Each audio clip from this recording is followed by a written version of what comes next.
রিজিক, ধনসম্পদ, আয়, রোজগার, টাকা পয়সায় বৃদ্ধির কোরআন ও হাদিসের আমি 2টি আমলের কথা বলবো, বেশি বলবো না। যদি এই 2টি আমল করতে পারেন ইনশাআল্লাহ, এটা আপনাকে গ্যারেন্টি দিয়ে বলবো ইনশাআল্লাহ, 100% গ্যারেন্টি, আপনার জীবনে অভাব বলে জিনিস আসবে না। মানে আপনি হয়তো ইনকাম করছেন, রোজগার করছেন, টাকা আছে, চাকরি আছে, কিন্তু আপনার জীবনে সুখ নাই, বরকত নাই, ঘন ঘন রোগের মধ্যে পড়ে আছেন। হাতে টাকা আসছে, মাস গেলে বেতন পান, কিন্তু সে টাকা টিকতে চায় না। কিন্তু এটা কি জানেন, বরকত যদি আপনার জীবনে না থাকে, তাহলে আপনি হাজারো চেষ্টা করেন, কখনো সুখ শান্তি পাবেন না।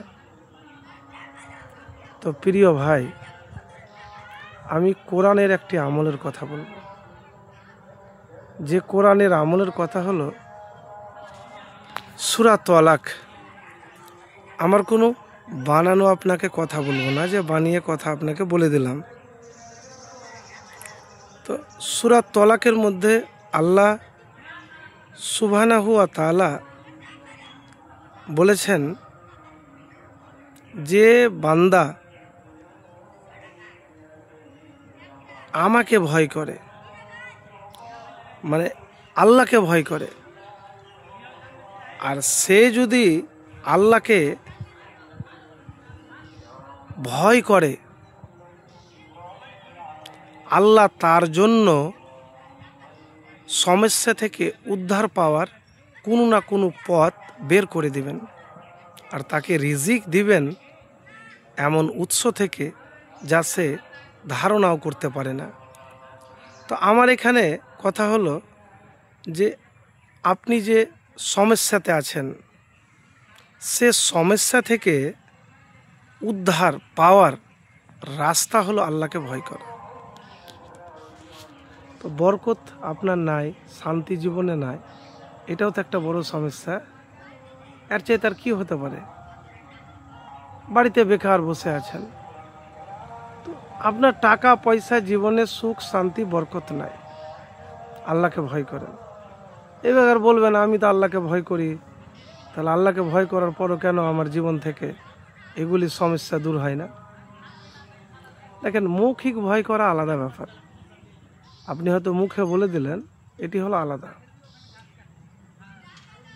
আপনার চলা ফিরা, উঠা বসা সব সময়তে আপনার হৃদয়ে আল্লাহর খৌফ, আল্লাহর ভয় থাকা লাগবে। এটি তো কোরআনের আমল বললাম। এবারে আপনাকে বলবো হাদিসের আমল। হাদিসে এমন একটি শব্দ রয়েছে আলহামদুলিল্লাহ। আলহামদুলিল্লাহ কার বলবেন আমি তো খাওয়ার সময় তো পড়ো বলি, আলহামদুলিল্লাহ বলি। দেখেন, আলহামদুলিল্লাহ বলা আর না বলার মধ্যে এতটুকুন বলবো, ধরেন আপনি পড়াশোনা করেছেন, এখানে পড়াশোনা করার পরে প্র্যাকটিক্যাল যদি আপনি বাস্তব জীবনে মানিয়ে নিতে না পারেন, তাহলে সেই শিক্ষার কোনো মূল্য থাকে না। আপনি যে আলহামদুলিল্লাহ পাঠ করছেন, তো সেই আলহামদুলিল্লাহ শব্দটি যখন আপনি পড়লেন, তখন সন্তুষ্ট, প্রশংসা আল্লাহর জন্য, সমস্ত প্রশংসা আল্লাহর জন্য, আপনি সন্তুষ্ট হচ্ছেন, কৃতজ্ঞতা প্রকাশ করছেন। শুধু মুখে নয়, আপনার চলা ফিরা, উঠা বসা সব কিছুতেই যেন থাকে আন্তরিকতার সাথে আল্লাহর শুকরিয়া আদায় করতে হবে। যদি এই 2টি জিনিস থাকে, এই একটি হাদিসের আমল আর একটি কোরআনের আমল, তাহলে আর কিছু লাগবে না। প্রিয় ভাই, একবার করে দেখুন, ইনশাআল্লাহ ফলাফল পাবেন।